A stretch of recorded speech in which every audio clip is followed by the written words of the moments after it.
Good morning, all. So, welcome back to our another live session of Let's Update Language Academy. And my name is Ardra, one of the trainers from Let's Update. Okay. So, last രണ്ട് videos നമ്മൾ ചെയ്തത് task 1 writing ആയിരുന്നു. Those who remember അല്ലെങ്കിൽ മുന്നേ നമ്മുടെ ടാസ്കുകൾ കണ്ടിട്ടുള്ള live sessions കണ്ടിട്ടുള്ളവർക്ക് അറിയാം നമ്മൾ ലാസ്റ്റ് ചെയ്തത് ടാസ്ക് 1 റൈറ്റിംഗ് ആയിരുന്നു. ടാസ്ക് 1ൽ പ്രോസസ്സ് നമ്മൾ കംപ്ലീറ്റ് ചെയ്തു. ദെൻ ലാസ്റ്റ് ടൈം നമ്മൾ മാപ്സ് ആണ് കംപ്ലീറ്റ് ചെയ്തത്. ആൻഡ് ടുഡേ ഞാൻ ഇന്ന് സ്റ്റാർട്ട് ചെയ്യുന്നത് ടാസ്ക് 2 ആണ്. ഓക്കെ, സോ ഒബിയസ്ലി നമ്മൾ കൺവെൻഷണൽ ഡേറ്റ അല്ലെങ്കിൽ സ്റ്റാറ്റിസ്റ്റിക്കൽ ഡേറ്റ നമ്മൾ നെക്സ്റ്റ് കമ്മിങ് വീക്സിൽ നമ്മൾ ചെയ്യും. പക്ഷേ ഇന്ന് ഞാൻ വന്നേക്കുന്നത് ടാസ്ക് 2 റൈറ്റിംഗ് ആണ്. ഇപ്പോൾ ലാസ്റ്റ് ഡേ നമുക്ക് എക്സാമിന് എടുത്ത ഒരു ടാസ്ക് 2 റൈറ്റ് എക്സാമിന് ഒഫീഷ്യൽ ടെസ്റ്റിന് വന്ന ഒരു ക്വസ്റ്റ്യൻ എടുത്തിട്ടാണ് ഞാൻ വന്നേക്കുന്നത്. ആൻഡ് ഇന്നത്തെ സെഷനിൽ നമ്മൾ ഡിസ്കസ് ചെയ്യുന്നത് how to write general statement for writing task 2. Because mostly നമ്മുടെ സ്റ്റുഡൻസിന് ഇപ്പം ഞാൻ ഇന്ന് എടുത്തേക്കുന്ന എല്ലാ കാര്യങ്ങളും അല്ലെങ്കിൽ എന്തൊക്കെ ഡിസ്കസ് നമ്മുടെ സ്റ്റുഡൻസ് തന്നെ കീപ്പ് ഓൺ ചോദിക്കുന്ന കുറച്ച് ഡൗട്ട്സ് വെച്ചിട്ടാണ്. ഓക്കെ, അപ്പോൾ അതാണ് ഇന്ന് ഡിസ്കസ് ചെയ്യുന്നത്. So first thing is how to write general statement for writing task 2. Then second one is how to arrange body paragraphs of writing task 2, and how to brainstorm ideas. So that should be come on the first. Sorry, ഞാനത് arrange ചെയ്തപ്പോൾ ഇങ്ങനെ ആയതാണ്. ശരിക്കും brainstorm ചെയ്യുന്നതാണ് first വരേണ്ടത്, obviously yes. Then how to add examples. അതൊരു ഭയങ്കര relevant question ആണ്. That is a relevant question and അതൊരു ഇമ്പോർട്ടൻ്റ് ആയിട്ടുള്ളൊരു ആസ്പെക്റ്റ് ആണ് അല്ല റൈറ്റിങ്ങിൽ. How to add relevant examples. ചിലപ്പോൾ ഒരു ബന്ധമില്ലാത്ത എക്സാമ്പിൾസ് ഒക്കെ ആയിരിക്കും എഴുതുക. അതല്ലെന്നുണ്ടെങ്കിൽ ഒരു പാരഗ്രാഫിൻ്റെ ഒരു ഹാഫ് പോർഷനും എന്തായിരിക്കും എക്സാമ്പിൾ ആയിരിക്കും. സോ എങ്ങനെയാണ് റൈറ്റ് എക്സാമ്പിൾസ് നമ്മൾ ഇൻക്ലൂഡ് ചെയ്യേണ്ടത് and what should be its length എത്രയായിരിക്കണം. Okay, then resources that can help you to improve your vocabulary. Okay, resources that can help you to improve your vocabulary. അപ്പോൾ അതെന്തൊക്കെയാണെന്നും കൂടി നമുക്ക് നോക്കാം. So these are the things that we are going to discuss today. Okay, all right. So we'll start with how to brainstorm ideas. Okay, so എങ്ങനെയാണ് ideas brainstorm ചെയ്യേണ്ടത്? നമുക്കൊരു നല്ല reading habit ഇല്ല. If you are not reading something, if you are not into reading, നമുക്ക് കുറച്ച് difficulty ആയിരിക്കും ഒരു points raise ചെയ്യാൻ വേണ്ടിയിട്ട് അല്ലേ. നമുക്കിപ്പോൾ പ്രോപ്പറായിട്ടൊരു സ്കൂൾ തൊട്ടേ ഒരു റീഡിങ് ഹാബിറ്റ് ഇല്ല, it is not your cup of tea, അങ്ങനെയാണെന്നുണ്ടെങ്കിൽ നമുക്ക് പോയിന്റ്സ് റേസ് ചെയ്യാൻ കുറച്ച് ബുദ്ധിമുട്ടായിരിക്കും. ഇനി ന്യൂസ് ഒക്കെ കാണുന്നവരാണ് അല്ലെങ്കിൽ നമുക്കൊരു അവെയർ ആയിട്ടുള്ള ഒരാളാണ്, ജനറൽ അവയർനെസ് ഉള്ള ഒരാളാണെങ്കിൽ കുറച്ചും കൂടിയൊക്കെ എന്ത് ചെയ്യാൻ പറ്റും, വാലിഡ് ആയിട്ടുള്ള പോയിന്റ്സ് റേസ് ചെയ്യാൻ പറ്റും. ഓക്കെ, അപ്പോൾ ചിലപ്പം എല്ലാ ആൾക്കാർക്കും ഒരു ക്വസ്റ്റ്യൻ കാണുമ്പം, നോട്ട് ഫോർ എവറി സ്റ്റുഡൻറ്റ്, എല്ലാ സ്റ്റുഡൻസിനും എന്ത് ചെയ്യാൻ പറ്റത്തില്ല, ഒരു ക്വസ്റ്റ്യൻ കാണുമ്പം they may not be able to recollect points, അല്ലെന്നുണ്ടെങ്കിൽ അത് പോയിന്റ്സ് ഇലിസിറ്റ് ചെയ്തെടുക്കാൻ പറ്റത്തില്ല. ഓക്കെ, അപ്പം ഓരോ സ്റ്റുഡൻറ്റിൻ്റെ പൊട്ടൻഷ്യലും it is vary from one another.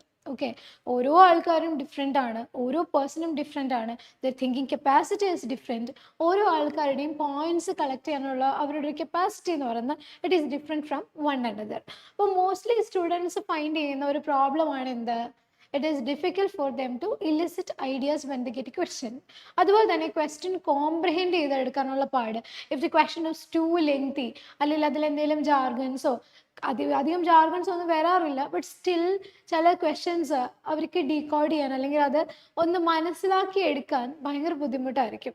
Okay, എൻ്റെ കേസും എന്ത് പറ്റാറുണ്ട്, ചിലപ്പോൾ മനസ്സിലാക്കുന്നത് ഡിഫറെൻ്റ് ആയിക്കഴിഞ്ഞാൽ, if you are understanding the context in a different way, അല്ലെങ്കിൽ നമ്മൾ അതിനെ ഇൻഫർ ചെയ്യുന്നത് ഒരു ഡിഫറെൻറ്റ് വേയിലാണെങ്കിൽ you may not be able to collect the right points, അല്ലെങ്കിൽ നമ്മുടെ ആ ഒരു ക്വസ്റ്റ്യൻ്റെ ടാസ്ക് റെസ്പോൺസ് എന്ന് പറയുന്നത് ഡിഫറെൻ്റ് ആയിരിക്കും, ഓഫ് ടോപ്പിക് പോകാനുള്ള ചാൻസസ് കൂടുതലായിരിക്കും. So when you get a question, take some time. ഇപ്പോൾ ഒരു 5 to 6 minutes എടുത്തോ. So you have 1 hour to complete your task 1 and task 2. So you can take ഒരു 5 to 6 minutes ഒരു 10 minutes you can take to plan both your task 1 and task 2. അപ്പോൾ task 2 കുറച്ചും കൂടി ഒരു time കൊടുക്കുക, ഒരു 5 to 6 minutes എടുക്കുക. Read the question thoroughly, 2-3 വട്ടം വായിച്ചു നോക്കുക. അണ്ടർസ്റ്റാൻഡ് ദി കീവേഡ്സ്, എന്താണ് അവർ ചോദിക്കുന്നത്, what the question demands, എന്ത് കൈൻഡ് ഓഫ് എസ്സേസ് ആണ്. ഇപ്പോൾ അനലിറ്റിക്കൽ എസ്സേ ആണോ, whether it's an analytical essay ഒരു ആർഗ്യുമെൻറ്റേറ്റീവ് എസ്സേ, എന്ത് കൈൻഡ് ഓഫ് എസ്സേ ആണ്. ഇതൊക്കെ ഒന്ന് ഐഡൻറ്റിഫൈ ചെയ്യാനുള്ള ഒരു ടൈമും കൂടെ എന്ത് ചെയ്യുക, ഈ ഒരു 5 to 6 minutes ഇൻക്ലൂഡ് ചെയ്യുക. ദെൻ ആഫ്റ്റർ ദാറ്റ് നമ്മൾ എന്ത് ചെയ്യണം, പോയിന്റ്സ് ബ്രെയിൻസ്റ്റോം ചെയ്യണം. പോയിന്റ്സ് ബ്രെയിൻസ്റ്റോം ചെയ്യാതെ ക്വസ്റ്റ്യൻ കിട്ടുമ്പോൾ തന്നെ എന്ത് ചെയ്യരുത്, you should not get a conclusion, അല്ലെങ്കിൽ you should not go to a decision. Okay, ഇതാണ് എൻ്റെ ഒപ്പീനിയൻ എന്ന് പറഞ്ഞിട്ട്, അല്ലെങ്കിൽ ഇതാണ് എൻ്റെ ഡിസിഷൻ, ഇതിനെയാണ് ഞാൻ സപ്പോർട്ട് ചെയ്യുന്നത് പറഞ്ഞ് പോകരുത്. സംടൈംസ് നമുക്കൊരു ആപ്റ്റ് ആയിട്ടുള്ള എക്സാമ്പിൾ കിട്ടാതിരിക്കാനുള്ള റീസൺ എന്ന് പറയുന്നതും നമ്മൾ ഭയങ്കര സ്പോണ്ടേനിയസ് ആയിട്ട് എടുക്കുന്ന ഒരു ഡിസിഷൻ കൊണ്ടായിരിക്കും. ഓക്കെ, നമുക്കൊരു ക്വസ്റ്റ്യൻ കിട്ടുമ്പോൾ തന്നെ ഓക്കെ നമുക്കൊക്കെ തോന്നുന്നത് എന്തായിരിക്കും, ഓക്കെ ഇത് അഡ്വാൻറ്റേജസ് ആണ് കൂടുതൽ, അല്ലെ ഡിസ്അഡ്വാൻറ്റേജസ് ആണ് കൂടുതൽ. So you will definitely support your part. അത് എന്താണോ തോന്നുന്നത്, ഇപ്പൊ ടാസ്ക് നിങ്ങൾക്ക് തോന്നുകയാണ് okay I agree with the statement, അല്ലെങ്കിൽ ക്വസ്റ്റ്യൻ കാണുമ്പോൾ തന്നെ അത് first glance will decide whether you are agreeing with the statement or disagreeing with the statement. So that should not be done, or അതിനെ നമുക്ക് entertain ചെയ്യാൻ പറ്റത്തില്ല. Okay, കുറച്ചും കൂടി ബെറ്റർ ആയിട്ട് നമ്മൾ പ്ലാൻ ചെയ്യുക. So when you get a question എന്ത് ചെയ്യുക, ബ്രെയിൻ സ്റ്റോം ചെയ്യുക, എഗ്രി പോയിന്റ്സും ഡിസഗ്രി പോയിന്റ്സും ലിസ്റ്റ് ഔട്ട് ചെയ്യുക. Okay, you can just list out agree or disagree, രണ്ടിനും എഗ്രി പോയിന്റ്സും ഡിസഗ്രി പോയിന്റ്സും നിങ്ങൾ എന്ത് ചെയ്യുക, ഇലിസിറ്റ് ചെയ്ത് വെക്കുക. എന്നിട്ട് അതിൽ നിന്ന് എന്ത് ചെയ്യുക, ചൂസ് ചെയ്യുക. ഓക്കെ, എഗ്രി പോയിന്റ് ആണോ, എഗ്രീനാണോ ഞാൻ സപ്പോർട്ട് ചെയ്യേണ്ടത്, whether I should agree with the statement or I disagree with the statement എന്നുള്ളത് പോയിന്റ്സ് ഇല്ലിസിറ്റ് ചെയ്തതിന് ശേഷം ഡിസൈഡ് ചെയ്യുക. കാരണം പോയിന്റ്സ് ഇല്ലിസിറ്റ് ചെയ്യുന്ന സമയത്ത്, അല്ലെങ്കിൽ ബ്രെയിൻ സ്റ്റോം ചെയ്യുന്ന സമയത്ത് അപ്പോഴാണ് നമുക്ക് മനസ്സിലാവുന്നത് നമുക്ക് റൈറ്റ് എക്സാമ്പിൾസ് ഉണ്ടോ, do we have right examples. അപ്പോൾ അതുണ്ടോ ഇല്ലയോ എന്നുള്ളത് നമ്മൾ നോക്കണം, അല്ലേ. അതില്ലെന്നുണ്ടെങ്കിൽ നമ്മൾ എഴുതി വരുമ്പോൾ പ്രോപ്പറായിട്ട് നമുക്കത് കൺവിൻസ് ചെയ്യാൻ പറ്റത്തില്ല. You may not be able to convince it, അല്ലേ. അപ്പം ഇങ്ങനത്തെ കാര്യങ്ങളൊക്കെയാണ് നമ്മൾ എന്ത് ചെയ്യേണ്ടത്, ആദ്യം തന്നെ ശ്രദ്ധിക്കേണ്ടത്. അല്ലാതെ you should not jump into conclusion that I have to agree with the statement or I have to disagree with the statement by just looking at the question at first. Okay, so അവിടെ നമുക്ക് start ചെയ്യാം. Will start with how to brainstorm ideas. So I will tell you one thing. നമുക്കിപ്പോൾ ഒരു question കിട്ടുമ്പോൾ you can think in different ways. Okay, നമുക്ക് പല പെർസ്പെക്റ്റീവിൽ ചിന്തിക്കാം. You can think in different perspectives, അല്ലെങ്കിൽ ഡിഫറെൻറ്റ് ആസ്പെക്ട്സ് വെച്ചുകൊണ്ട് നമുക്ക് ചിന്തിച്ച് നോക്കാം. എന്തൊക്കെയാണ് common aspects, what are the common aspects, എന്തൊക്കെയായിരിക്കും നമ്മുടെ കോമൺ ആസ്പെക്ട്സ് എന്ന് പറയുന്ന ഒരു ക്വസ്റ്റ്യൻ കിട്ടുമ്പോൾ, അല്ലെങ്കിൽ നമുക്ക് ജനറലി എന്തൊക്കെ ആസ്പെക്ട്സിൻ്റെ ബേസിലാണ് നമുക്കൊരു ക്വസ്റ്റ്യൻ അനലൈസ് ചെയ്യാൻ പറ്റുന്നതെന്ന് നോക്കാം. ഓക്കെ, സോ ബേസിക്കലി നമുക്കൊരു ക്വസ്റ്റ്യൻ കിട്ടുമ്പോൾ ഇക്കണോമിയുടെ ടേംസിൽ വേണമെങ്കിൽ നമുക്ക് ചിന്തിക്കാം. ഓക്കെ, ഈ ഒരു ടോപ്പിക്കിന് ഇക്കണോമിയിൽ എന്തെങ്കിലും റെലവൻസ് ഉണ്ടോ, അല്ലെങ്കിൽ development, economical development, financial development, അങ്ങനെ ഒരു കൺട്രിയുടെ ഓവറോൾ ഡെവലപ്മെൻറ്റിൽ ഇതിനെന്തെങ്കിലും ഒരു ഇൻഫ്ലുവൻസോ സിഗ്നിഫിക്കൻസോ ഉള്ള ഒരു ടോപ്പിക്കാണോ, ആണെങ്കിൽ എങ്ങനെ. Okay, so you can think in that way.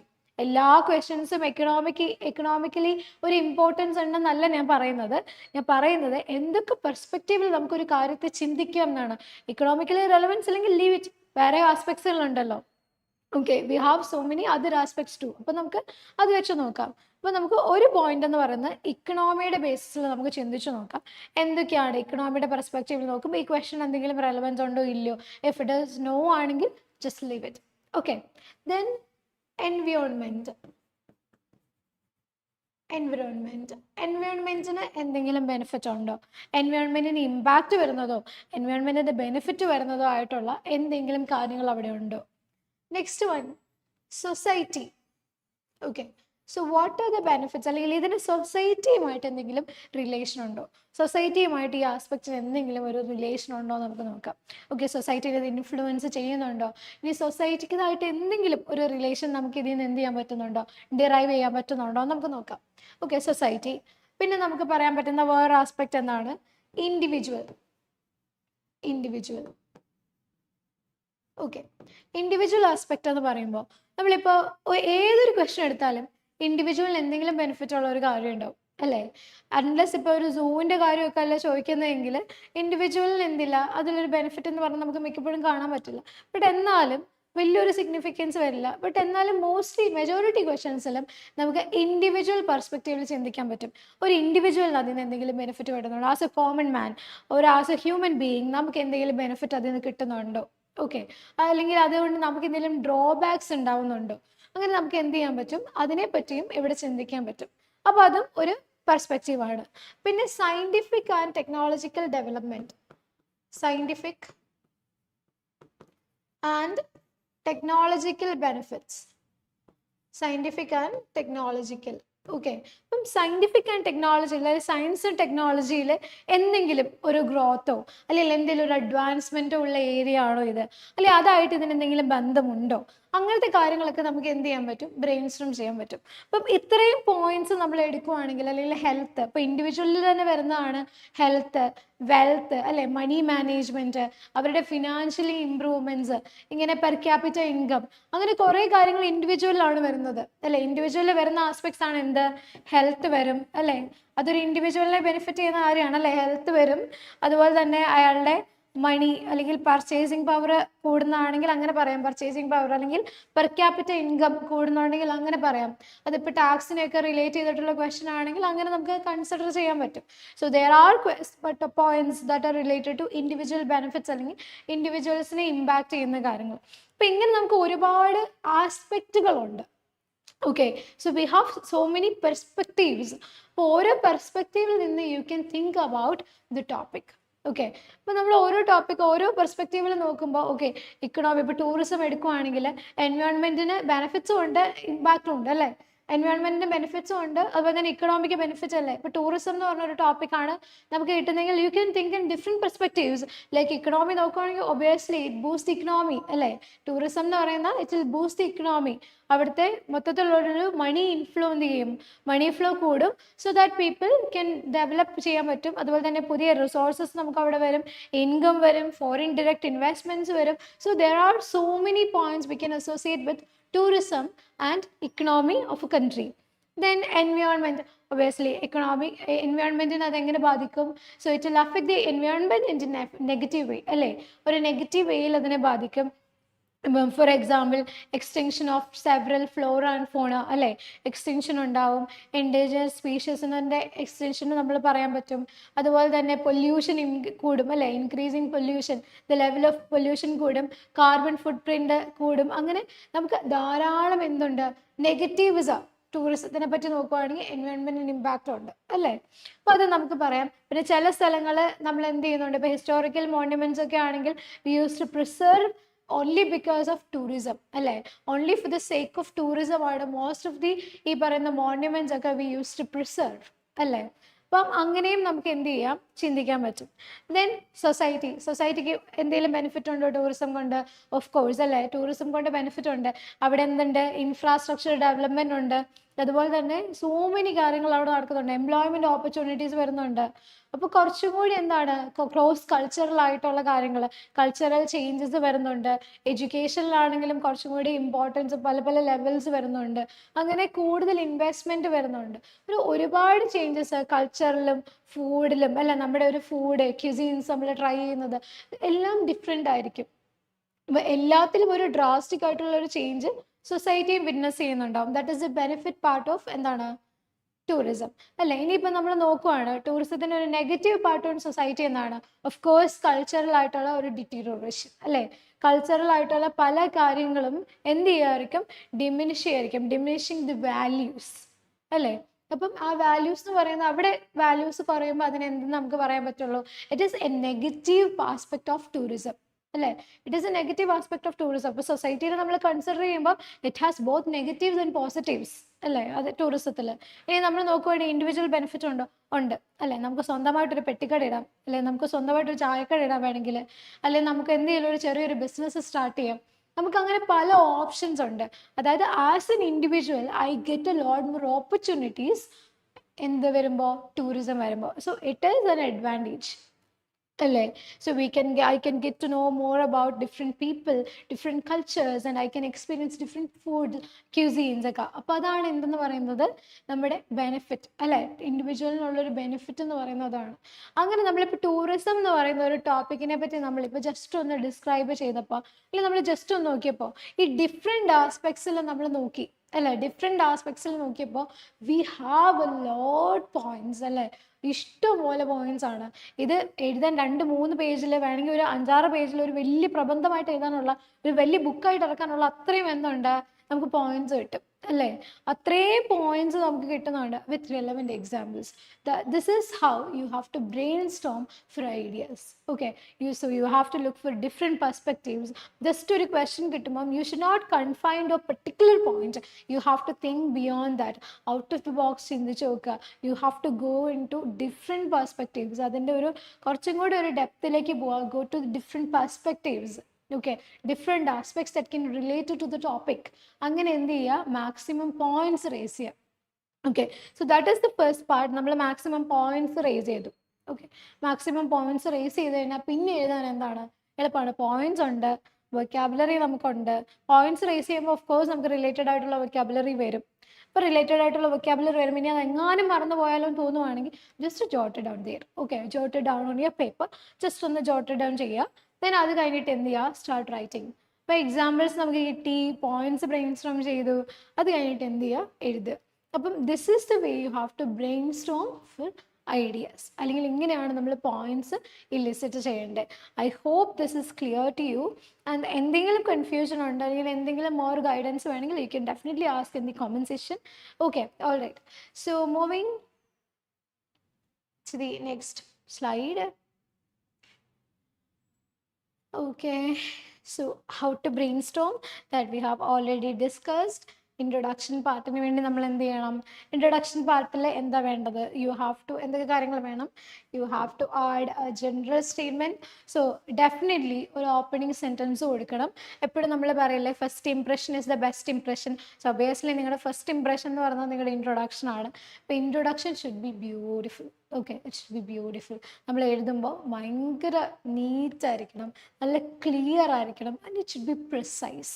Okay, it should not be like ഒരു വലിയ പാരഗ്രാഫ് അല്ല, ഒരു 3 to 4 sentences, that is more than enough. Okay, so 3 to 4 sentences more than enough ആണ്, and it should look beautiful. നമ്മൾ വായിക്കുമ്പോൾ always നമ്മൾ എഴുതേണ്ടത് ആൾ വായിക്കുന്നു എന്നുള്ളതാണ്. So you have to write for the reader of your essay, not for you. Okay, നമ്മൾ എഴുതുമ്പോൾ may be it is legible for us, നമുക്കത് വായിക്കാൻ പറ്റുന്നുണ്ടായിരിക്കും, നമ്മുടെ ഹാൻഡ് റൈറ്റിംഗ് നമുക്ക് ഭയങ്കര നല്ലതായിരിക്കും, അത് വായിക്കാൻ ഭയങ്കര ഈസി ആയിരിക്കും നമുക്ക്. But for the examiner it will be difficult for them. നിങ്ങളുടെ റൈറ്റിംഗ് ഇല്ലെജിബിൾ ആണെങ്കിൽ അവർക്കത് എന്ത് ചെയ്യാൻ പറ്റില്ല, വായിക്കാൻ പറ്റില്ല. So always keep in mind that you have to write for the examiner or the reader of your writing. Okay, rather than എനിക്ക് വേണ്ടി എഴുതുന്നതിനേക്കാളും ഇത് വായിക്കുന്ന ആൾക്ക് മനസ്സിലാകണം എന്ന് വിചാരിച്ച് വേണം എന്ത് ചെയ്യാൻ, നമ്മൾ എഴുതാൻ. അപ്പോൾ തന്നെ നമുക്ക് കുറച്ചും കൂടി ഒരു ക്ലാരിറ്റി കൊടുക്കാൻ തോന്നും. കാരണം നമ്മൾ പറയുന്ന പോയിന്റ്സ് നമുക്ക് മാത്രം മനസ്സിലായ പോരാ, വായിക്കുന്ന ആൾക്കും അത് എന്ത് ചെയ്യണം, കൺവിൻസ് ആവണം. Okay, that is a basic thing you have to keep in mind when you write your essay. അത് സ്പീക്ക് ചെയ്യുമ്പോഴാണെങ്കിലും റൈറ്റ് ചെയ്യുമ്പോഴാണെങ്കിലും ഞാൻ ചിന്തിക്കുന്നത് ഞാൻ പറയുന്നത് ഓക്കെ ആണോ എന്നുള്ളതിന് കൂടുതൽ നിങ്ങൾക്കത് മനസ്സിലാകുന്നുണ്ടോ, എൻ്റെ ഐഡിയ നിങ്ങളിലേക്ക് എനിക്ക് കൺവേ ചെയ്യാൻ പറ്റുന്നുണ്ടോ. That is a thing you have to look for when you are writing or speaking something to someone in your essay, IELTS writing. Okay, all right. So that is a first statement, general statement. You have to give a general statement about the topic. It should be an opening sentence that is directly relating to the question. അതിനൊരു direct ആയിട്ടൊരു context ആയിട്ട് directly relation ഉണ്ടാവണം. Okay, so that is general statement. Then you have to paraphrase the question. You have to rewrite the question in your own words and make sure that you are using synonyms for that. ഇപ്പോൾ synonyms use ചെയ്യുന്ന സമയത്ത് എപ്പോഴും നമ്മൾ ശ്രദ്ധിക്കേണ്ട കാര്യം, you have to use appropriate and accurate vocabulary. Okay, ഇപ്പോൾ synonyms use ചെയ്യാൻ പറഞ്ഞിട്ട് കടിച്ചാൽ പൊട്ടാത്ത വാക്കുകളൊക്കെ നമ്മൾ കൊണ്ടുവന്ന് കുറേ വൊക്കാബുലറി ഗൂഗിൾ നോക്കി സെർച്ച് ചെയ്തുകൊണ്ട് വന്നു എന്നുള്ളതല്ല. Whether it's suitable the context, ആ ഇൻ ദ കോണ്ടെക്സ്റ്റിൽ അത് സ്യൂട്ടബിൾ ആണോ എന്നുള്ളത് you have to cross check. അല്ലെന്നുണ്ടെങ്കിൽ അതൊരു ഓഡായിട്ട് നിൽക്കും. ഓക്കെ, അതിനേക്കാൾ ബെറ്റർ എന്ന് പറയുന്നത് സിങ്ക് ആവുന്നുണ്ടോ, അത് സ്യൂട്ടബിൾ ആണോ, അപ്രോപ്രിയേറ്റ് ആണോ, ഒരു ആക്യുറേറ്റ് ചോയ്സ് ആണോ എന്നുള്ളത് നോക്കിയിട്ട് വേണം എന്ത് ചെയ്യാൻ, സിനോണിംസ് യൂസ് ചെയ്യാൻ. So that is the second thing. You have to paraphrase a question without changing its meaning. Okay, then opinion ചോദിക്കുന്നുണ്ടെങ്കിൽ, if your question demands your opinion, you have to write an opinion in your introduction part, and you have to put a thesis statement there. Okay, you have to write a thesis statement there. And body paragraphs. When you brainstorm for ideas, you have to look for body paragraphs as well. Introduction മാത്രമല്ല നമ്മൾ നോക്കേണ്ടത്, body പാരഗ്രാഫ്സിൽ എന്തൊക്കെ points നമുക്ക് raise ചെയ്യാൻ പറ്റും. So which ideas can be included in your body paragraphs, main ideas എന്തൊക്കെയാണ്, examples എന്തൊക്കെയാണ് എന്നുള്ളത് എന്ത് ചെയ്യുക, പ്ലാൻ ചെയ്യുക. ദെൻ കൺക്ലൂഷനിൽ നമ്മൾ ഇത്രയും നേരം പറഞ്ഞത്, so you have to just summarize the body paragraphs that you have already so far discussed. Okay, all right. So moving to the question. Okay, ഇത് ലാസ്റ്റ് ഡേ 18th, ഈ 18th ജാനിന് വന്ന question ആണ്. 18th ജാനിന് നമുക്ക് സ്റ്റുഡൻസിന് official ടെസ്റ്റിന് വന്ന question ആണ്. Some people think it is a good thing for senior managers to have much higher salaries than the other workers in a company.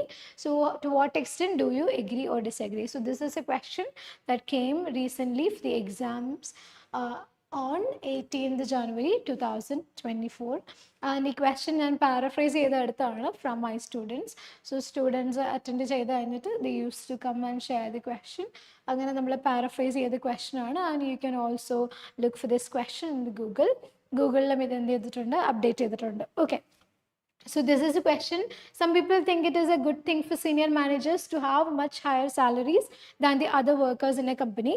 To what extent do you agree or disagree? Okay, so നമുക്ക് ആദ്യം എന്ത് ചെയ്യണം, ഈ question ഒന്ന് മനസ്സിലാക്കി എടുക്കണം. അതാണ് നമ്മുടെ ഫസ്റ്റ് പാർട്ട്.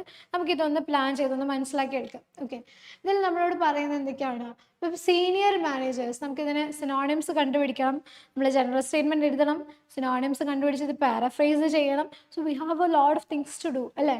നോക്കാം. So some people think it is a good thing for senior managers to have much higher salaries than the other workers in a company.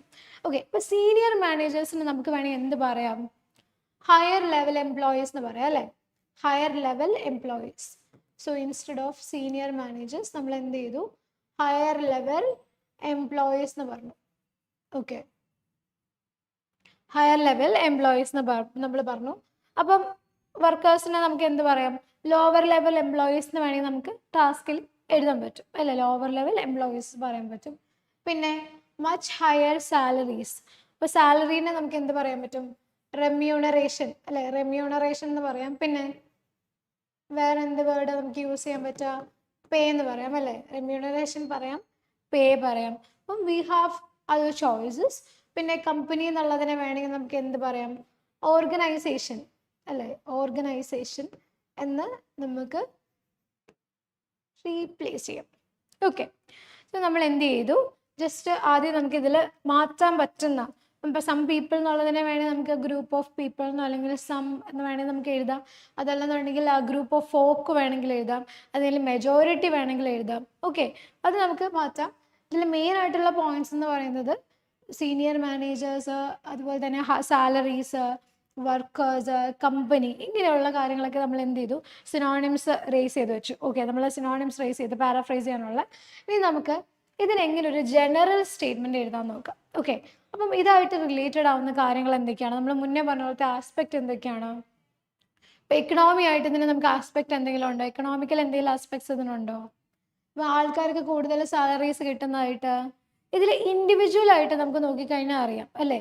അതായത് ഇൻഡിവിജ്വലിന് ഒരുപാട് കാര്യങ്ങൾ ഇതിൽ വരുന്നുണ്ട്. ഒരു ആസ് എൻ ഇൻഡിവിജ്വൽ നമുക്ക് എന്ത് പറയാം, ഒരാളുടെ എക്സ്പീരിയൻസ്, അയാളുടെ ജോബ് റെസ്പോൺസിബിലിറ്റീസ് അല്ലേ, അയാളുടെ ഗ്രോത്ത്, ഇതൊക്കെയെന്ന് പറയുന്നത് ഈ ഒരു ഹയർ ലെവൽസിൽ കൂടുതലാണ്. ദ റെസ്പോൺസിബിലിറ്റീസ്, അവരുടെ അക്കൗണ്ടബിലിറ്റി, അവരുടെ എക്സ്പീരിയൻസ് ആർ ദ റിക്വയർ. അപ്പം അവർ ഈ പറയുന്ന എല്ലാ ലെവൽസും കഴിഞ്ഞിട്ടാണ് ഹയർ ലെവലിലേക്ക് പോകുന്നത് അല്ലേ. ഡയറക്റ്റ് ആയിട്ട് ഒരാൾ എന്ത് ചെയ്യുമല്ല ചെയ്യുന്നത്, ഒരു ഹയർ ലെവലിലേക്ക് നേരെ പ്രൊമോട്ടഡ് ആകുമല്ല ചെയ്യുന്നത്. സോ അയാൾ എന്ത് ചെയ്യുന്നുണ്ടാവും, ഒരു ലോവർ ലെവൽ എംപ്ലോയി ആയിട്ട് സ്റ്റാർട്ട് ചെയ്ത് മിഡിൽ ലെവലിലെത്തി, അങ്ങനെ അയാളുടെ ഒരു ഗ്രാജുവൽ പ്രോഗ്രസ് ആൻഡ് എക്സ്പീരിയൻസ് വെച്ചിട്ടായിരിക്കും എന്ത് ചെയ്യുന്നത്, നമുക്ക് ഒരു ഹയർ ലെവലിലേക്ക് എത്താൻ പറ്റും. അപ്പോൾ നമ്മളിതിനെ ആലോചിച്ച് നോക്കിയപ്പോൾ അതൊക്കെ നമുക്ക് മനസ്സിലായി. ഹയറാർക്കി മനസ്സിലായി, അതിൻ്റെ ജോബ് റെസ്പോൺസിബിലിറ്റീസ്, അങ്ങനെയുള്ള കാര്യങ്ങളൊക്കെ നമുക്ക് മനസ്സിലായി. ഓക്കെ, അപ്പോൾ നമ്മൾ എടുത്ത കീവേഡ്സ് ഇതൊക്കെയാണ്. എക്സ്പീരിയൻസ് എടുത്തു, job roles and responsibilities, tension, headache അല്ലേ, pressure, stress from the seniors. അപ്പോൾ ഇതൊക്കെയാണ് നമ്മൾ എടുത്ത പോയിന്റ്സ്. അപ്പോൾ ഇത് വെച്ചിട്ട് നമുക്ക് എങ്ങനെ ഇതിനെ ഒന്ന് General statement എഴുതാൻ നോക്കാം. Okay. So here is the general statement and here is the introduction. This is the introduction. Okay. നോക്കാം. Job responsibilities increase with the hierarchy of jobs in every organization. That is why a majority believe that those who are at the top positions, so top positions, higher level എന്നുള്ള employees എന്നുള്ളതിന് ഞാൻ top positions എന്ന് എഴുതി. Majority believe, some people think എന്നുള്ളതിന് പകരം ഞാൻ majority believe എന്ന് ചേർത്തു. ഞാൻ എൻ്റെ ജനറൽ സ്റ്റേറ്റ്മെൻറ്റിനെ ഡയറക്റ്റ്ലി റിലേറ്റ് ചെയ്യുക ചെയ്തത്. അപ്പോൾ ക്വസ്റ്റ്യൻ ആയിട്ട് അത് എന്ത് ചെയ്ത് പൊക്കോളും, സിങ്ക് ആവും. Okay, ഇവിടെ നോക്കിക്കേ, job responsibilities increase with the hierarchy of jobs in every organization. So that is a precise and very factual statement അല്ലേ. ഒരു ഫാക്ച്വൽ ആൻഡ് പ്രിസൈസ് ആയിട്ടുള്ള ക്വസ്റ്റ്യൻ ആയിട്ട് ഡയറക്റ്റ്ലി കോണ്ടെക്സ്റ്റൽ ആയിട്ടുള്ള ഒരു സ്റ്റേറ്റ്മെൻ്റ് ആണ് എന്ത്, general statement. So this is my general statement. Okay, എന്താണ് എൻ്റെ general statement which is directly relating to the topic. അതുകൊണ്ടാണ് എനിക്കിത് ഡയറക്റ്റ് ആയിട്ട് കണക്ട് ചെയ്യാൻ പറ്റിയത്. That is why A majority believe that those who are at the top positions should receive higher remuneration. Okay, should receive higher remunerations than lower level employees. Okay, അപ്പോൾ ഇവിടെ organisation എനിക്ക് വീണ്ടും എഴുതേണ്ടി വന്നില്ല. കാരണം എന്താണ്, ഞാൻ ഓൾറെഡി ഇവിടെ ഈ ജനറൽ സ്റ്റേറ്റ്മെൻറ്റിൽ ഓർഗനൈസേഷൻ അല്ലെങ്കിൽ ഫേം എന്നുള്ളത് മെൻഷൻ ചെയ്തിട്ടുണ്ട്. സോ ദാറ്റ് പിന്നെ അതെനിക്ക് റിപ്പീറ്റ് ചെയ്യേണ്ട വന്നിട്ടില്ല. ആ ഞാൻ എന്ത് ചെയ്തു, എൻ്റെ ഒപ്പീനിയൻ ഇവിടെ ചോദിക്കുന്നുണ്ട്. To what extent do you agree or disagree എന്നായിരുന്നു ക്വസ്റ്റ്യൻ. സോ അതുകൊണ്ട് ഞാൻ എന്ത് ചെയ്തു, എൻ്റെ ഒപ്പീനിയൻ ഞാൻ മെൻഷൻ ചെയ്യുകയാണ്. I completely agree. So here I have mentioned my opinion. I completely agree with the notion. So instead of statement I use here as വ്യൂവിന് പകരം നോഷൻ യൂസ് ചെയ്തിട്ടുണ്ട്. I completely agree with the notion and the reasons that validate my view അല്ലെങ്കിൽ opinion എഴുതാം. വ്യൂവിന് പകരം എവിടെ വേണമെങ്കിൽ നിങ്ങൾക്ക് opinion എഴുതാം. that validate my opinion will be discussed in the forthcoming paragraphs. Okay, so this is my introduction. So I'll read it once again for you. Job responsibilities increase with the hierarchy of jobs in every organization. That is why a majority believe that those who are at the top position should receive higher remuneration than lower employees. I completely agree with the notion and the reasons that validate my view will be discussed in the forthcoming paragraphs. Okay, so this is the introduction I wrote for you on this question. Okay, all right. I hope it is clear. നമ്മൾ synonyms use ചെയ്തു, general statement എഴുതി. ആദ്യം നമ്മൾ ചിന്തിച്ചു എന്തൊക്കെ പെർസ്പെക്റ്റീവിലാണെന്നുള്ളത് നമ്മൾ ചിന്തിച്ചു. എന്നിട്ട് നമ്മൾ ജനറൽ സ്റ്റേറ്റ്മെൻറ്റ് എഴുതി. ക്വസ്റ്റ്യൻ നമ്മൾ പാരഫ്രൈസ് ചെയ്തു യൂസിങ് സിനോണിംസ്. അത് കോണ്ടെക്സ്റ്റൽ ആയിട്ടുള്ളത് തന്നെ വേണം. സിനോണിംസ് യൂസ് ചെയ്ത് നമ്മൾ റീഫ്രേസ് ചെയ്തു. അത് കഴിഞ്ഞിട്ട് നമ്മൾ ഒപ്പീനിയൻ വേണ്ട ക്വസ്റ്റ്യൻ ആയിരുന്നു അല്ലേ. അതുകൊണ്ട് നമ്മൾ ഒപ്പീനിയൻ ആഡ് ചെയ്തു അലോങ് വിത്ത്, അതാണ് തീസിസ് സ്റ്റേറ്റ്മെൻറ്റിൽ നമ്മൾ ആഡ് ചെയ്തു. Okay, all right. അപ്പോൾ ഇതാണ് എന്തെന്ന് പറയുന്നത് നമ്മുടെ ഇൻട്രൊഡക്ഷൻ. മൂവിങ് ഫർദർ, നമുക്കിനി ഡീറ്റെയിലിംഗ് പാരഗ്രാഫ്സ് നോക്കാം. Okay, detailing paragraphs. ഈ ഡീറ്റെയിലിംഗ് പാരഗ്രാഫ്സ് അല്ലെങ്കിൽ ബോഡി പാരഗ്രാഫ്സ്, ഈ ബോഡി പാരഗ്രാഫ്സിന് വേണ്ടിയിട്ട് നമ്മൾ കൂടുതൽ എന്ത് ചെയ്യണം, ഇതിനാണ് നമ്മൾ എന്ത് ചെയ്യുന്നത്, പോയിന്റ്സിന് വേണ്ടി ബ്രെയിൻ സ്ട്രോം ചെയ്യുന്നത്. സോ ഇവിടെ ഞാൻ completely agreeing with the statement ആണ്. I'm completely agreeing with the statement. അതിൻ്റെ റീസൺ എന്ന് പറയുന്നത്, ഇപ്പോൾ ഞാൻ ഒരു example, I can give you an example. ഇപ്പോൾ ഒരു ലോവർ ലെവൽ എംപ്ലോയി ആണ്. ഇപ്പോൾ നമ്മളൊരു ഓക്കെ, സോ നമുക്കിപ്പോൾ ഒരു കിച്ചൺ ട്രഷേഴ്സ്, ഓക്കെ, നമുക്കൊരു കിച്ചൺ ട്രഷേഴ്സ് എന്ന് പറയുന്നൊരു കമ്പനിയെ എടുക്കാം. ഫോർ എക്സാമ്പിൾ ആട്ടോ, എനിക്ക് കിച്ചൺ ട്രഷേഴ്സായിട്ട് ബന്ധമൊന്നുമില്ല, എന്നാലും ഫോർ എക്സാമ്പിൾ കിച്ചൺ ട്രഷേഴ്സ് നമുക്കൊരു എക്സാമ്പിൾ എടുക്കാം. ഓക്കെ, കിച്ചൺ ട്രഷേഴ്സിൽ നമുക്ക് കുറേ പ്രോഡക്ട്സ് അറിയാം അല്ലേ. സോ വി ഹാവ് മുളക് പൊടിയുണ്ട്, കൊറിയൻഡർ പൗഡറുണ്ട്, അതുപോലെ തന്നെ ടേമറിക് പൗഡറുണ്ട്, ചില്ലി പൗഡറുണ്ട്, സാമ്പാർ പൗഡറുണ്ട്, മസാലയുണ്ട്. So there are so many products അല്ലേ. അവർക്ക് കുറേ പ്രോഡക്ട്സ് ഉണ്ട്. And there is a big factory ഇവിടെ കൊച്ചിയിലൊരു ബിഗ് ഫാക്ടറി ഉണ്ട്. ഓക്കെ, അപ്പോൾ നമ്മൾ അവിടെ ചെന്ന് കഴിഞ്ഞ് കഴിഞ്ഞാൽ we can see lower level employees are doing the same routine job every day. Okay, അവർ സെയിം ആയിട്ടൊരു റുട്ടീൻ ജോബാണ് ചെയ്യുന്നത്. ഓക്കെ, എല്ലാ ദിവസവും വരുന്നു, ടർമറിക്ക് കഴുകുന്നു, ടർമറിക്ക് ഉടക്കുന്നു, പൊടിക്കുന്നു. ഇത് തന്നെ റുട്ടീനായിട്ടുള്ളൊരു ജോബാണ് അവർ ചെയ്യുന്നത്. ക്വാളിറ്റി ചെക്ക് ചെയ്യുന്നു, ക്വാളിറ്റി അഷുറൻസ് ചെയ്യുന്നു. അങ്ങനെ എല്ലാ ദിവസവും they are doing A routine job. അവിടെ ക്രിയേറ്റീവായിട്ട് മഞ്ഞൾ ഉണക്കുകയോ ടർമറിക്ക് ഉണക്കുകയോ ക്രിയേറ്റീവായിട്ട് മഞ്ഞൾ പൊടിക്കുകയോ അതിനൊന്നും ആവശ്യം വരുന്നില്ല അല്ലേ. അവിടെ എന്താണ്, സെയിം ഒരു റുട്ടീൻ ജോബാണ് അത് ചെയ്യുന്നത്. They are doing the same job every day on an every day basis അല്ലേ. അപ്പോൾ അവിടെ എന്ന് പറയുന്ന ഒരു ഫിസിക്കൽ എഫേർട്ട് മാത്രമേ എന്ത് ചെയ്യുന്നുള്ളൂ, വരുന്നുള്ളൂ. Only a physical effort. എന്തുകൊണ്ടാണ്, why I completely agree with the statement എന്നാണ് ഞാൻ പറയുന്നത്. എങ്ങനെയാണ്, how I came to that conclusion, അല്ലെങ്കിൽ ഞാൻ എങ്ങനെയാണ് ഒപ്പീനിയനിലേക്ക് വന്നതെന്നാണ് ഞാൻ പറഞ്ഞു തരുന്നത്.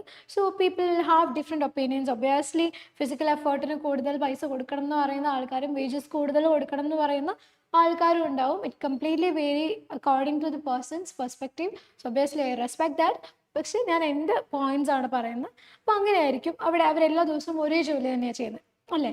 പക്ഷേ ഹയർ ലെവൽ എംപ്ലോയീസിലേക്ക് നമ്മൾ വരുമ്പോൾ അവരെന്ത് ചെയ്യണം, എല്ലാ ആൾക്കാരും പ്രോപ്പറായിട്ട് വരുന്നുണ്ടോ എന്ന് നോക്കണം അല്ലേ. എംപ്ലോയീസിൻ്റെ അറ്റൻഡൻസ് എങ്ങനെയാണെന്ന് നോക്കണം. എല്ലാവരും പ്രോപ്പറായിട്ട് വരുന്നുണ്ടോ, അവരുടെ ക്വാളിറ്റി ഓഫ് വർക്ക് എന്താണ്, എത്ര ക്വാണ്ടിറ്റി പ്രൊഡ്യൂസ് ചെയ്യുന്നുണ്ട്, എല്ലാ ദിവസവും പറഞ്ഞ ക്വാണ്ടിറ്റി പ്രൊഡ്യൂസ് ചെയ്യുന്നുണ്ടോ, ഔട്ട്പുട്ട് പറയുന്ന അത്ര ഔട്ട്പുട്ട് വരുന്നുണ്ടോ, ഇനി ഔട്ട്പുട്ട് വരുന്നുണ്ടെങ്കിൽ അതിൻ്റെ സ്റ്റോക്ക് എങ്ങനെയാണ്, അതിന് ഡിമാൻഡിനനുസരിച്ചുള്ള സ്റ്റോക്ക് അവർക്ക് മെയിൻറ്റെയിൻ ചെയ്യാൻ പറ്റുന്നുണ്ടോ, അല്ലെങ്കിൽ ഡിമാൻഡ് ഉണ്ടോ. ഇനി ഡിമാൻഡ് ഇല്ലെങ്കിൽ they have to study the competitors അല്ലേ. കോമ്പറ്റീറ്റേഴ്സ് എന്തൊക്കെ കൊടുക്കുന്നുണ്ട്, what are the new additional features അവർ കൊടുക്കുന്നത്.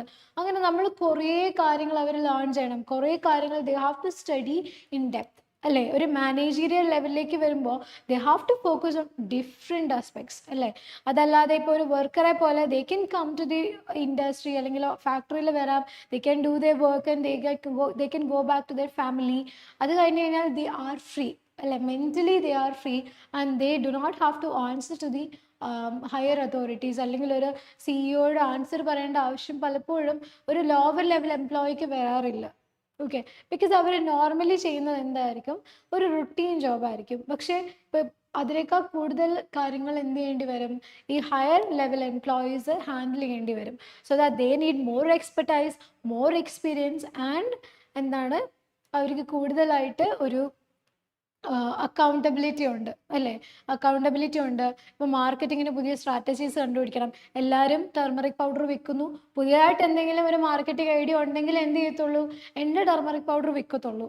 അപ്പോൾ ആ ഒരു കോൺസെപ്റ്റിൽ higher level employees are getting more job responsibilities rather than lower level employees. അപ്പം that is the concept I look for here. അതുകൊണ്ടാണ് എൻ്റെ ഒപ്പീനിയൻ എന്ന് പറയുന്നത് എന്താണ്, but I decided to go with completely agreeing with the notion. Okay, അതിനെ support ചെയ്യുന്നതിൻ്റെ points ആണ് ഞാൻ റേസ് ചെയ്തത്. Expertise and experience. സോ ഞാനിപ്പോൾ പറഞ്ഞു expertise and experience, that is my first point. Expertise and experience. Expertise and experience പറയുമ്പം higher level employees should possess a wealth of knowledge and experience accumulated over the years. അപ്പം ഞാനിത് point എഴുതുമ്പോൾ തന്നെ ഞാൻ കുറച്ച് നല്ല വൊക്കാബുലറി ആഡ് ചെയ്തിട്ടുള്ളത്. പക്ഷേ ഇതൊക്കെ കോമൺ വേർഡ്സ് അല്ലേ അല്ലേ, ദീസ് ആർ കോമൺ വേർഡ്സ്. അതല്ലാതെ നമുക്ക് അറിയത്തില്ലാത്തൊരു വേർഡല്ല. ഓക്കെ, ഇപ്പം ഹാവ് എന്ന് പറയുന്നതിന് പകരം പൊസസ് എന്ന് പറയുമ്പോൾ കുറച്ചുകൂടി ഒരു നല്ല വൊക്കാബുലറി ആണ്. Even though it is a common word that we use regularly, it is different from a person who should have എന്ന് പറയുന്നതിനേക്കാളും എ പേഴ്സൺ ഷുഡ് പൊസസ് അല്ലെങ്കിൽ ദേ ഹാവ് എന്ന് പറയുന്നതിനേക്കാളും ദേ പൊസസ് എന്ന് പറയുമ്പോൾ കുറച്ചുകൂടി ഒരു നല്ല വൊക്കാബുലറി ആയിരിക്കും അത് പ്രൊവൈഡ് ചെയ്യുക. ഓക്കെ, ഇങ്ങനെയാണ് നമ്മൾ ബെറ്റർ ആയിട്ടുള്ള വേർഡ്സ് യൂസ് ചെയ്യാന്ന് പറയുന്നത്. അല്ലാതെ ഇതുവരെ കേട്ടിട്ടില്ലാത്ത വാക്കുകൾ ഡിക്ഷണറി പോയി തപ്പി പിടിച്ചുകൊണ്ട് വന്ന് അത് ആഡ് ചെയ്യാന്നുള്ളതല്ല. Use less common words. ഇത് പൊസസ് എന്ന് പറയുന്നത് നമ്മൾ ഇപ്പം ഹാവ് എനിക്കുണ്ടെന്ന് പറയുന്നതിന് ഹാവ് എന്ന് നമ്മൾ കൂടുതലും പറയുന്നതിനേക്കാളും നമ്മൾ പൊസസ് യൂസ് ചെയ്യുമ്പോൾ കുറച്ചും കൂടി നല്ലതായിരിക്കും. ഓക്കെ, അപ്പോൾ കുറച്ചും കൂടി നല്ല, എന്നാൽ ഭയങ്കര കോമൺ അല്ലാത്ത നമുക്ക് അറിയാവുന്ന വേർഡ്സ് ആണ് നമ്മൾ കൂടുതൽ യൂസ് ചെയ്യുന്നത്. Okay, so possess a wealth of knowledge. Okay, wealth of knowledge, കുറേ നോളജ്, മോർ നോളജ് അല്ല, വെൽത്ത് ഓഫ് നോളജ് അല്ലേ. അറിവിൻ്റെ ഒരു സമ്പത്ത് നമ്മൾ പറയില്ലേ, wealth of knowledge and experience accumulated. Okay, lot of experience അല്ലെങ്കിൽ have a huge experience over years. അതിനാണ് നമ്മൾ എന്ത്, accumulated. They accumulated over years. Okay, then leadership responsibilities. Leadership responsibilities എന്ന് പറയുന്നത് എന്തൊക്കെയാണ്, ഇപ്പോൾ ഒരു കമ്പനിയിൽ നമ്മൾ ഒരു സീനിയർ ലെവൽ, ഞാൻ ഒരു മാനേജറാണ്. So I have to look for my subordinates. അവരെ ഓർഗനൈസ് ചെയ്യണം, അവരുടെ വർക്ക് ഓർഗനൈസ് ചെയ്യണം. I have to delegate a lot of things അല്ലേ. ഒരുപാട് ടാസ്കുകളുണ്ട് എനിക്ക്. അപ്പോൾ leadership and decision making experience. So obviously a manager or a higher level employee should have decision making and leadership skills ഉണ്ടാവണം, അതിൻ്റെ experience ഉണ്ടാവണം. പെട്ടെന്നൊരു ഡിസിഷൻ എടുക്കാൻ പറ്റത്തില്ല അല്ലേ. They have to look for, അല്ലെങ്കിൽ they have to go for feasibility study. അവർ feasibility study ചെയ്യണം. അതിന് ശേഷം എന്ത് ചെയ്യാൻ പറ്റത്തുള്ളൂ, ഒരു ഡിസിഷൻ മേക്കിംഗ് എടുക്കാൻ പറ്റുള്ളൂ. അപ്പോൾ ഒരു ഡിസിഷൻ മേക്കിംഗ് ചെയ്യുന്ന സമയത്ത് ഒരുപാട് ആസ്പെക്ട്സ് അവരും കൺസിഡർ ചെയ്യേണ്ടതുണ്ട്. ഇറ്റ് നീഡ്സ് എക്സ്പീരിയൻസ് അല്ലേ. അത് നമ്മൾ ചെയ്ത് ലോവർ ലെവലിൽ നിന്ന് ചെയ്ത് വരുമ്പോഴേ നമുക്കൊരു ഹയർ ലെവലിലേക്ക് എത്തി നമ്മൾ എടുക്കുന്ന ഒരു ഡിസിഷൻ ഒരു മാനേജ്മെൻറ്റിനെ അല്ലെങ്കിൽ ഒരു മൊത്തത്തിലുള്ളൊരു കമ്പനിയെ അഫക്റ്റ് ചെയ്യാൻ വേണ്ടി കേപ്പബിൾ ആയിട്ടുള്ളതാണ്. സോ ദാറ്റ് നമ്മൾ എന്ത് ചെയ്യണം, അത് അത്രയും എക്സ്പീരിയൻസ് ഉള്ള ആൾക്കാർ തന്നെ വേണം അത് ചെയ്യാൻ. ബിക്കോസ് അത് കുറേ എഫേർട്ട് വേണ്ട കാര്യങ്ങളാണ്. അതുകൊണ്ട് എന്താണ്, requiring A skill set that goes beyond what is expected at lower levels. ഇപ്പോൾ ലോവർ ലെവൽസിൽ നമുക്ക് രാവിലെ വന്ന് ഈ പണിയെടുക്കുന്ന ആൾക്കാരെ നമുക്ക് മതിയായിരിക്കും. പക്ഷേ ഹയർ ലെവൽസിലേക്ക് വരുമ്പോഴത്തേക്കും അവർക്ക് ക്രിയേറ്റിവിറ്റി ഉണ്ടാവണം, ഡിസിഷൻ മേക്കിംഗ് കപ്പാസിറ്റി ഉണ്ടാവണം, and they should possess a lot of skills that are not required from the lower level employees. Okay, then third one, accountability. So accountability എന്ന് പറയുന്നത്, നമ്മൾ എന്ത് ചെയ്താലും നമ്മുടെ മാനേജർ സമാധാനം പറയണം അല്ലെ, നമ്മുടെ ടീം ലീഡ് സമാധാനം പറയണം. എന്താണെങ്കിലും they have to take the responsibility of whatever the lower employees do. അവരുടെ പ്രൊഡക്ഷൻ ഔട്ട്പുട്ട് കുറവാണെങ്കിൽ സീനിയർ ലെവലിലുള്ള മാനേജേഴ്സിനോടായിരിക്കും ചോദിക്കുന്നത്. അതല്ലെങ്കിൽ എല്ലാ കാര്യത്തിനും they are liable and they have to answer, അല്ലെങ്കിൽ they are answerable to the higher authorities. അപ്പം with increased authority comes greater accountability. അപ്പോൾ ജോലി മാത്രമല്ല, നമ്മുടെ പൊസിഷൻ മാത്രമല്ല കൂടുന്നത്, അവിടെ എന്തും കൂടുന്നുണ്ട്, അവരുടെ റെസ്പോൺസിബിലിറ്റി കൂടുന്നുണ്ട്, അക്കൗണ്ടബിലിറ്റി കൂടുന്നുണ്ട് according to the higher authority. Then risk and pressure will be higher in higher level employees. Okay, all right, so we have two more points. Then education and continuous learning. Okay, ഇപ്പം ഞാൻ മുന്നേ പറഞ്ഞു, നമുക്കിപ്പോൾ ഒരു particular education ഉണ്ടെങ്കിൽ നമുക്കൊരു routine ജോലിയാണെങ്കിൽ അത് മതിയോ. ഓക്കെ, അതേസമയം ചില ജോലികൾക്ക് കണ്ടിന്യൂസ് ലേണിംഗ് വേണം. ഓക്കെ, ഇപ്പം ഞാൻ നിങ്ങൾക്കിത് പറഞ്ഞു തരാണെങ്കിൽ I have to learn continuously, I have to read continuously അല്ലേ. ഞാൻ എപ്പോഴും വായിക്കാൻ ഞാൻ റെഡി ആയിരിക്കണം, കണ്ടിന്യൂസ് ആയിട്ട് ഞാൻ ലേൺ ചെയ്യാൻ റെഡി ആയിരിക്കണം അല്ലേ. പുതിയ വൊക്കാബുലറി വരും, പുതിയ രീതികൾ അല്ലേ, നമ്മുടെ ടോണൊക്കെ മാറും. അതുപോലെ തന്നെ നമ്മൾ പണ്ട് യൂസ് ചെയ്തിരുന്ന വേർഡ്സുകളല്ല നമ്മളിപ്പോൾ യൂസ് ചെയ്യുന്നത്, സ്ലാങ് വേർഡ്സ് വരും. നമ്മൾ ഈ ഗോണ, ഗോട്ട, വാണ ഒന്നും പണ്ട് യൂസ് ചെയ്തിട്ടുണ്ടായിരുന്നില്ല. പക്ഷെ ഇപ്പം നമ്മൾ ഗോണ, ഗോട്ട, വാണ എന്നൊക്കെ നമ്മൾ യൂസ് ചെയ്യുന്നുണ്ട്. ബിക്കോസ് അതിൻ്റെ റീസൺ എന്ന് പറഞ്ഞാൽ ഇത് ഇവോൾവിങ് ആണ് അല്ലേ. ഓരോ കാര്യങ്ങളും ഇവോൾവിങ് ആണ്. ഇപ്പോൾ ഒരു സീനിയർ ലെവൽ എംപ്ലോയി എന്ന് പറയുന്നത് എന്ത് ചെയ്യണം, അയാളും മാറിക്കൊണ്ടിരിക്കണം. അയാളും എന്ത് ചെയ്യണം, പുതിയ മാർക്കറ്റിംഗ് സ്ട്രാറ്റജി. ഇപ്പം നമ്മൾ ആർട്ടിഫിഷ്യൽ ഇൻ്റലിജൻസ് യൂസ് ചെയ്തിട്ടുള്ള മാർക്കറ്റിംഗ് ആണ് ചെയ്യുന്നത്. Earlier it was not the same അല്ലേ. ഇപ്പം നമ്മൾ കൂടുതലും AI in marketing as a course. അപ്പം ഇങ്ങനെ ഓരോ കാര്യങ്ങളും ഒരു ഹയർ ലെവൽ എംപ്ലോയി അല്ലെങ്കിൽ ഹയർ ലെവൽ മാനേജ്മെൻറ്റ് എന്ന് പറയുന്നത് എപ്പോഴും they should be ready to learn continuously. They have to expand the knowledge. അതിന് റെഡി ആണെങ്കിൽ അവർക്ക് എന്ത് ചെയ്യാൻ പറ്റത്തുള്ളൂ, അവർ ജോലിയിൽ സസ്റ്റെയിൻ ചെയ്യാൻ പറ്റത്തുള്ളൂ. Okay, so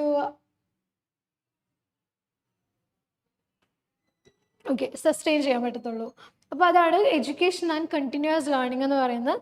it requires advanced degrees or professional development that cannot be done with the help of lower level employees. Okay, then market demand എന്ന് പറയുന്നത്, in competitive industries, attracting and retaining top level talent requires competitive compensation packages to remain appealing to skilled professionals അല്ലേ. നല്ല പൈസ കൊടുത്താലേ നല്ല കഴിവുള്ള ആൾക്കാരെ നമുക്ക് ടോപ്പ് ലെവൽ മാനേജ്മെൻറ്റിലേക്ക് കിട്ടത്തുള്ളൂ. ഒരു വർക്കറെ ഇപ്പം നമുക്കൊരു ഒരു മേസൺ ജോബ് ഉണ്ട്. So we have A Mason job, അല്ലെങ്കിൽ നമുക്കൊരു കൺസ്ട്രക്ഷൻ വർക്ക് ഉണ്ട്. പക്ഷെ ഒരു കൺസ്ട്രക്ഷൻ വർക്കിന് നമുക്ക് എന്ത് ചെയ്യാൻ പറ്റും, ആരെ വേണമെങ്കിലും വിളിക്കാൻ പറ്റും അല്ലേ. ഇറ്റ് കെൻ ബി മലയാളി ആകാം, അല്ലെങ്കിൽ ഒരു തമിഴനാവാം, ആരെ വേണമെങ്കിലും നമുക്ക് വിളിക്കാം. Okay, those are ready to work. അല്ലെങ്കിൽ ഒരു ഫിസിക്കൽ ലേബർ മാത്രം വേണമെന്നുള്ളെങ്കിൽ അയാൾക്ക് വന്ന് എന്ത് ചെയ്യാം, നമുക്കൊരു പെർ ഡേ സാലറിക്ക് നമുക്ക് ഡെയിലി വേജസിന് we can take a person from outside അല്ലേ, വന്ന് ചെയ്യാൻ പറ്റും. പക്ഷെ അതേസമയം നമുക്കൊരു ഇൻറ്റീരിയർ ഡിസൈൻ ചെയ്യണം, അതല്ലെന്നുണ്ടെങ്കിൽ നമുക്ക് വീട് ഡിസൈൻ ചെയ്യണം. ഓക്കെ, വീട്ടിൽ പണിക്കാരെ കൊണ്ട് സിമെന്റ് എടുക്കാനും മണലെടുക്കാനും കോൺക്രീറ്റ് എടുക്കാനൊക്കെ പണിക്കാരെ കിട്ടാൻ നമുക്ക് എളുപ്പമാണ് അല്ലേ? അതിന് വലിയ പ്രൊഫഷണലിസത്തിനൊന്നും ആവശ്യമില്ല. ഇഫ് ദേ ആർ വില്ലിങ്, അല്ലെങ്കിൽ അവർക്ക് ഹെൽത്ത് ഉണ്ടെങ്കിൽ ഉറപ്പായിട്ടും അവർക്ക് എന്ത് ചെയ്യാൻ പറ്റും, അത് ചെയ്യാൻ പറ്റും. അതേസമയം നമ്മളൊരു ബിൽഡിങ് നമ്മൾ പണിയാണ്, ഓക്കെ, ഒരു പുതിയ വീട് പണിയാണ്, നമുക്കൊരു നല്ല എഞ്ചിനീയർ വേണം അല്ലേ, നല്ലൊരു ആർക്കിടെക്റ്റ് നമുക്ക് വേണം അല്ലേ. നമ്മൾ അവിടെ നോക്കുന്നത് എന്താണ്, പൈസ കുറച്ച് കൂടിയാലും കുഴപ്പമില്ല, നല്ലൊരു ആർക്കിടെക്റ്റിനെ കൊണ്ട് പണിയിക്കണം. കാരണം എന്താണ്, അതൊരു വലിയ ഇൻവെസ്റ്റ്മെന്റ് ആണ് അല്ലേ. നമ്മളൊരു 2 വർഷത്തേക്കല്ല ഒരു വീട് വെക്കുന്നത്, we are investing it for life time. നമ്മളൊരു ലൈഫ് ടൈം ഗോളാണ് ഒരു വീട് വെക്കുക എന്നൊക്കെ പറയുന്നത്. സോ നമ്മൾ എന്ത് ചെയ്യും, കൂടുതൽ പൈസ കൊടുത്തിട്ട് നമ്മളൊരു ആർക്കിടെക്റ്റിനെ എന്ത് ചെയ്യും, വിളിക്കും അല്ലേ, നല്ലൊരു ആർക്കിടെക്റ്റിനെ കൊണ്ടുവരും, നല്ലപോലെ ഡിസൈൻ ചെയ്യിക്കും, നല്ലൊരു ഇൻറ്റീരിയർ ഡിസൈനറെ കൊണ്ടുവരും, നമ്മൾ ഏറ്റവും ബെസ്റ്റ് ആയിട്ട് എന്ത് ചെയ്യും, അത് ചെയ്യും. അതിൻ്റെ റീസൺ എന്താണ്, അവിടെ നമ്മളെ പൈസ നോക്കിയിട്ട് ഓക്കെ, അവിടെ പോകുന്ന ഒരു ചേട്ടനെ വിളിച്ച്, അല്ലെങ്കിൽ ഇവിടെ സിമെന്റ് എടുക്കാൻ വരുന്ന ചേട്ടനെ വിളിച്ച് എൻ്റെ വീടിൻ്റെ ഡിസൈൻ ഒന്ന് വരച്ചതെന്ന് എന്ത് ചെയ്യില്ല, നമ്മൾ പറയില്ല. കാരണം we know expertise and professionals have to be paid much അല്ലേ. നമ്മളൊരു റിയൽ ലൈഫ് എക്സാമ്പിൾ എടുത്ത് നോക്കിയാലും, so always connect all those questions with your real life situations. ഒരു റിയൽ ലൈഫ് സെനാരിയോയിലേക്ക് കണക്ട് ചെയ്ത് നോക്കിക്കേ.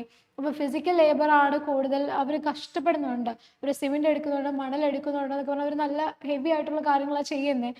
ബട്ട് അതുകൊണ്ട് അവർക്ക് കൂടുതൽ പേ കൊടുത്തിട്ട് ഈ പറയുന്ന ആർക്കിടെക്ചറിന് 500 രൂപ തരത്തുള്ളൂ എന്ന് പറഞ്ഞു കഴിഞ്ഞാൽ they won't work, it won't work. അതിൻ്റെ കാരണം എന്ന് പറയുന്നത് ഈ പറയുന്ന ഡിമാൻഡാണ്, അവർക്കുള്ള ഡിമാൻഡാണ്. Because they are professionals and they need competitive compensation package to get the right person അല്ലേ. കാരണം അതാണ് ഒരു ലൈഫിൻ്റെ ഡിസിഷൻ, അല്ലെങ്കിൽ ഒരു കമ്പനിയുടെ ഫ്യൂച്ചർ ഡിസൈഡ് ചെയ്യുന്നത് based on the top level employees അല്ലേ. അപ്പോൾ ഇതാണ് എൻ്റെ പോയിന്റ്സ് എന്ന് പറയുന്നത്. അപ്പോൾ ഞാൻ എൻ്റെ പോയിന്റ് എന്ന് പറഞ്ഞാൽ I completely agree with the statement. എന്താണ്, കൂടുതൽ റെമ്യൂണറേഷൻ കൊടുക്കേണ്ടത് ഈ എംപ്ലോയീസിന് തന്നെ, ഹയർ ലെവൽ എംപ്ലോയീസിന് തന്നെയാണെന്ന് പറഞ്ഞിട്ടാണ് ഞാൻ ഒപ്പീനിയൻ കൊടുത്ത്. അതിനെ ജസ്റ്റിഫൈ ചെയ്യുന്ന, വാലിഡേറ്റ് ചെയ്യുന്ന എല്ലാ പോയിന്റ്സും I have all the points. അപ്പം ഞാൻ പോയിന്റ്സ് റേസ് ചെയ്തു and I have examples. So when I was discussing these points, I gave you the examples along with, so എനിക്ക് എക്സാമ്പിൾസ് ആയി, I have good points along with good vocabulary. Okay, so ഇതാണ് എൻ്റെ എന്തെന്ന് പറയുന്നത്, brain storming കഴിഞ്ഞു, body paragraphs റെഡിയായി, അതുപോലെ തന്നെ ഇൻട്രൊഡക്ഷൻ നമ്മൾ കഴിഞ്ഞു. സോ പിന്നെ നമുക്ക് എന്താണ് വരുന്നത്, കൺക്ലൂഷനാണ് അല്ലേ. കൺക്ലൂഷനിൽ നമ്മൾ നോക്കുകയാണെങ്കിൽ ഞാൻ കുറച്ച് പോയിന്റ്സ് മാത്രം നോട്ട് ചെയ്തിട്ടുള്ളത്. Fairness and transparency in pay structures are crucial to maintaining a positive work environment. Okay, ഇപ്പം നമ്മൾ ലോവർ ലെവൽ എംപ്ലോയീസിന് പൈസ കൊടുക്കില്ല, അല്ലെങ്കിൽ അവർ തീരെ പൈസ കൊടുക്കില്ല എന്നുള്ളതല്ല, അവർക്കും ഒരു ഫെയർ ആയിട്ടുള്ള, അതുപോലെ തന്നെ ഒരു പ്രോപ്പറായിട്ടൊരു ട്രാൻസ്പെറൻറ്റ് പേ നമ്മൾ എന്ത് ചെയ്യണം, മെയിൻറ്റെയിൻ ചെയ്യണം.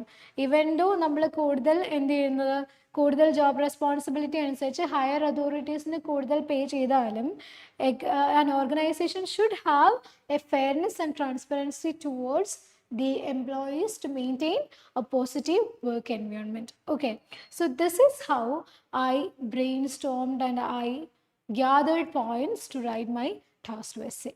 Okay, അപ്പോൾ നമ്മൾ പോയിന്റ്സ് ഡിസ്കസ് ചെയ്തു. അപ്പം ഈ ഇപ്പം ഈ വീക്കിൽ ആയിരുന്നു 18th വന്ന ക്വസ്റ്റ്യൻ നമ്മൾ ഡീകോഡ് ചെയ്തു. അതിനെ നമ്മൾ പോയിന്റ്സ് റേസ് ചെയ്തു, ഇൻട്രൊഡക്ഷൻ എഴുതി, കൺക്ലൂഷൻ എങ്ങനെ എഴുതണം എന്ന് പറഞ്ഞു. സോ അങ്ങനത്തെ എല്ലാ കാര്യങ്ങളും നമ്മൾ ഡിസ്കസ് ചെയ്തു. അപ്പോൾ നമ്മൾ പറഞ്ഞ കാര്യങ്ങൾ, ഇന്നത്തെ വീഡിയോയിൽ ഇൻക്ലൂഡ് ചെയ്യുന്ന പറഞ്ഞ കാര്യങ്ങളിൽ എന്തൊക്കെ കംപ്ലീറ്റ് ചെയ്തു. ടാസ്ക് 2 റൈറ്റിങ്ങിൻ്റെ ജനറൽ സ്റ്റേറ്റ്മെൻറ്റ് എഴുതുന്നത് എങ്ങനെയാണെന്ന് നമ്മൾ പറഞ്ഞു. ദെൻ ബോഡി പാരഗ്രാഫ്സ് അറേഞ്ച് ചെയ്യേണ്ട കാര്യങ്ങൾ പറഞ്ഞു. ദെൻ ബ്രെയിൻ സ്റ്റോം ചെയ്യുന്നത് പറഞ്ഞു. ആൻഡ് എക്സാമ്പിൾസ് ഇൻക്ലൂഡ് ചെയ്ത് നമ്മൾ പോയി. Then resources that can help you to improve your vocabulary. First one is Hindu news paper. So obviously Hindu news paper നിങ്ങളെ ഭയങ്കരമായിട്ട് ഹെൽപ്പ് ചെയ്യും. നിങ്ങൾക്ക് വായിക്കാൻ മടിയാണെന്ന് എനിക്കറിയാം, വായിക്കാൻ മടിയായിരിക്കും. അപ്പം ഓൾ ഓഫ് എ സഡൻ നമ്മളിപ്പോൾ ഒരു സ്റ്റുഡൻറ്റിനോട് ഓക്കെ നിങ്ങളുടെ റീഡിങ് ഹാബിറ്റ് ഇമ്പ്രൂവ് ചെയ്യണം എന്നൊക്കെ പറഞ്ഞു കഴിഞ്ഞാൽ അത് നടക്കാത്ത കാര്യമാണ്. I know it is not easy and it must be a herculean task for most of them. പക്ഷേ ഹിന്ദു ന്യൂസ് പേപ്പർ വായിക്കുന്നത് that will definitely help you. Okay, നമ്മൾ ഹിന്ദു ന്യൂസ് പേപ്പർ വായിക്കുമ്പം അറ്റ്ലീസ്റ്റ് ഒരു ന്യൂസ് പേപ്പർ, അതായത് ഒരാഴ്ചയിൽ ഒരു ന്യൂസ് പേപ്പർ വായിച്ചാൽ മതി. ഒരാഴ്ചയിൽ ഒരു ന്യൂസ് പേപ്പർ വായിക്കുവാണെങ്കിൽ ദാറ്റ് വിൽ ഹെൽപ്പ് യു. അതിൽ കുറേ വൊക്കാബുലറി ഉണ്ടാവും, നല്ല നല്ല പോയിന്റ്സ് ഉണ്ടാവും. സോ നമ്മൾ ലിങ്കിങ് വേർഡ്സ് എങ്ങനെ യൂസ് ചെയ്യണം, ഇപ്പോൾ കണക്റ്റീവ്സ് എങ്ങനെ യൂസ് ചെയ്യണ്ടേ, നമ്മൾ പലപ്പോഴും ഹവർ മൊറോവറൊക്കെ യൂസ് ചെയ്യുമ്പോൾ അത് പ്രോപ്പറായിട്ട് എങ്ങനെയാണ് സ്ട്രക്ചർ ചെയ്യേണ്ടത്, എങ്ങനെയാണ് ഇത് യൂസ് ചെയ്യേണ്ടത്, എങ്ങനെ സെൻറ്റൻസസ് കണക്ട് ചെയ്യണം, അങ്ങനെ നല്ല നല്ല വൊക്കാബുലറി ഇമ്പ്രൂവ് ചെയ്യാൻ നിങ്ങളെ ഭയങ്കരമായിട്ട് ഹിന്ദു ന്യൂസ് പേപ്പർ ഹെൽപ്പ് ചെയ്യും for task 2. And Hindu news paper തന്നെ നിങ്ങൾ നോക്കുവാണെങ്കിൽ ഡേറ്റ പോയിന്റ് എന്ന് പറയുന്ന ഒരു പോർഷൻ ഉണ്ട്. ഓക്കെ, നമുക്കൊരു ഡേറ്റ പോയിന്റ് എന്ന് പറയുന്ന ഒരു കോളം എല്ലാ ദിവസവും ന്യൂസ് പേപ്പറിൽ ഉണ്ടാവും. ഹിന്ദു ന്യൂസ് പേപ്പറിൽ there is A column data point. അത് നോക്കിക്കഴിഞ്ഞ് കഴിഞ്ഞാൽ നിങ്ങൾക്ക് ടാസ്ക് 1 ആവശ്യത്തിൽ കൂടുതൽ വൊക്കാബുലറി കിട്ടും. ടാസ്ക് 1 അതിൽ ഓരോ ദിവസവും എന്തെങ്കിലും ഒരു ഗ്രാഫിക്കൽ റെപ്രസെൻറ്റേഷൻ ഉണ്ടാവും. It can be a bar ചാർട്ടോ ലൈൻ ഗ്രാഫോ എന്തെങ്കിലും ഒരെണ്ണം ഒരു ദിവസം ഉണ്ടാവും. അപ്പോൾ അത് നോക്കിക്കഴിഞ്ഞ് കഴിഞ്ഞാൽ അതിൻ്റെ ഡിസ്ക്രിപ്ഷൻ, അതായത് ദ സ്റ്റേബിൾ ഷോസ് എന്ന് പറഞ്ഞ് തന്നെ അതിന് ഒരു ഡീറ്റെയിൽസ് കൊടുത്തിട്ടുണ്ട്. അപ്പോൾ അതിൽ അപ്സ് ആൻഡ് ഡൗൺസ് എങ്ങനെ മെൻഷൻ ചെയ്യണം, അതുപോലെ തന്നെ ടെൻസസ്, ഇതൊക്കെ എങ്ങനെയാണ് അവർ മെൻഷൻ ചെയ്തേക്കുന്നത് കാണാൻ പറ്റും. നല്ല വൊക്കാബുലറിയാണ്, കാരണം അത്രയും എഡിറ്റ് ചെയ്ത് വരുന്ന ആണ് അല്ലേ, ന്യൂസ് പേപ്പറാണ്. സോ ഓഫ് കോഴ്സ് എല്ലാം നല്ല വൊക്കാബുലറിയാണ്. And it's a reliable source to learn vocabulary. rather than പല സൈറ്റ്സിൽ കയറി നിങ്ങൾ നോക്കുന്നതിനേക്കാളും this will definitely help you data point for task 1. Task 1 നിങ്ങളത് ഭയങ്കരമായിട്ട് ഹെൽപ്പ് ചെയ്യും. നമ്മളിവിടെ ക്ലാസ്സിൽ ഈ ടാസ്ക് 1 ഡേറ്റ പോയിന്റ് ഒക്കെ കൊടുത്ത് we use to work out. നമ്മൾ സ്റ്റുഡൻസിനെ കൊണ്ട് നമ്മൾ ആ ഡേറ്റ പോയിന്റ് ഒക്കെ കൊടുത്താണ് വർക്കൗട്ട് ചെയ്യിക്കുന്നത്. So I use this method from 2 to 3 years. Last 2 to 3 years ഞാൻ യൂസ് ചെയ്യുന്ന ഒരു മെത്തേഡാണ് ഡേറ്റ പോയിന്റ് വെച്ചിട്ട് ടാസ്ക് 1 വൊക്കാബുലറി റൈസ് ചെയ്യാന്നുള്ളത്. ഓക്കെ, അത് നമ്മുടെ ഒരു ടോട്ടൽ റീഡിങ് ഇമ്പ്രൂവ് ചെയ്യും. സോ ദാറ്റ് നമ്മുടെ റീഡിങ് ടാസ്കും അതുകൊണ്ട് കുറച്ചും കൂടി ഇമ്പ്രൂവ് ചെയ്യും. പിന്നെ ഗാർഡിയൻ എന്ന് പറഞ്ഞിട്ട് നിങ്ങൾ ആർട്ടിക്കിൾസ് ഉണ്ടാവും ഗാർഡിയൻ. അപ്പം ഗാർഡിയൻ എന്ന് പറയുന്നത് നിങ്ങളെ ഭയങ്കരമായിട്ട് ഹെൽപ്പ് ചെയ്യും. You will get a lot of vocabulary. അതുപോലെ തന്നെ കുറേ പോയിന്റ്സ് കിട്ടും. അതായത് അതിൽ പല ടോപ്പിക്സ് ഡിസ്കസ് ചെയ്യുന്നുണ്ട്. അതുകൊണ്ട് തന്നെ നിങ്ങൾക്ക് കുറേ പോയിന്റ്സ് കിട്ടും, ഇഷ്ടംപോലെ പോയിന്റ്സ് കിട്ടും. പിന്നെ ദി ഇക്കണോമിസ്റ്റ്, അതും നല്ലതാണ്. നിങ്ങൾക്ക് വായിക്കുമ്പം കുറേ അധികം പോയിന്റ്സ് പല ടോപ്പിക്കൽ വേരിയസ് ടോപ്പിക്സിൽ നിന്ന് നിങ്ങൾക്ക് ധാരാളം പോയിന്റ്സ് റേസ് ചെയ്യാൻ പറ്റും. അപ്പം ഇങ്ങനത്തെ കുറച്ച് കാര്യങ്ങൾ, കുറച്ചുകൂടി നല്ല നല്ല കാര്യങ്ങൾ വായിക്കാം. Okay, rather than spending a lot of time on social media, you can just read and you can just go through this. Okay. Alright. അപ്പോൾ ഇതൊക്കെയാണ് resources that I will refer you. Hindu news paper, പിന്നെ Hindu news പേപ്പറിൻ്റെ തന്നെ data point that will help you in task 1, then the Guardian and the Economist. Okay, so these are the resources, and so that's all about the video. And ഒരു കാര്യം കൂടെ പറയാനുള്ളത്, നിങ്ങൾ അറിഞ്ഞു കാണും, സന്തോഷ വാർത്ത അറിഞ്ഞു കാണുമെന്ന് വിചാരിക്കുന്നു. IELTS ടെസ്റ്റിൻ്റെ ഫീസ് കൂട്ടുവാണ്. ഇപ്പം നമുക്ക് 16,000 സംതിങ് ആയിട്ടുള്ള എക്സാം ഫീ നമുക്ക് 17,000 ആയിട്ട് കൂട്ടുവാണ്. അപ്പോൾ നമുക്ക് ഉടനെ തന്നെ അത് പ്രാബല്യത്തിൽ വരും. സോ 17,000 ആക്കി കഴിയുമ്പോൾ നിങ്ങൾ ഈ 2 പ്രാവശ്യം എഴുതുന്ന കാര്യമൊക്കെ മറക്കുക. നമ്മുടെ ഓഫർ ഇപ്പോഴും ഓപ്പൺ ആണ്. നിങ്ങൾ പഠിച്ച് പാസ്സാകുമ്പോൾ എന്ത് ചെയ്താൽ മതി, നമുക്ക് ഫീസ് തന്നാൽ മതി എന്നുള്ളൊരു ഓപ്ഷൻ നമുക്ക് ഇപ്പോഴും അവൈലബിൾ ആണ്. സോ ഫീസ് കൂടിക്കൊണ്ടിരിക്കുകയാണ്. നിങ്ങൾ ഒന്നും കൂടി ഒന്ന് മനസ്സിൽ വയ്ക്കുക, കൺസിഡർ ചെയ്യുക. ഒറ്റ തവണ എഴുതുന്നതാണ് എപ്പോഴും നല്ലത്. നല്ല ട്രെയിനിങ് എടുക്കുക, നല്ലോണം ഫീഡ്ബാക്ക്സ് റിസീവ് ചെയ്യുക. നമ്മളിതുപോലെ തന്നെ ഇൻട്രാക്റ്റീവ് സെഷൻസ് ആണ് ഇവിടെ പ്രൊവൈഡ് ചെയ്യുന്നത്. And we have individual training. ഇൻഡിവിജ്വലായിട്ട് നമ്മൾ അറ്റൻഷൻ കൊടുക്കുന്നുണ്ട്.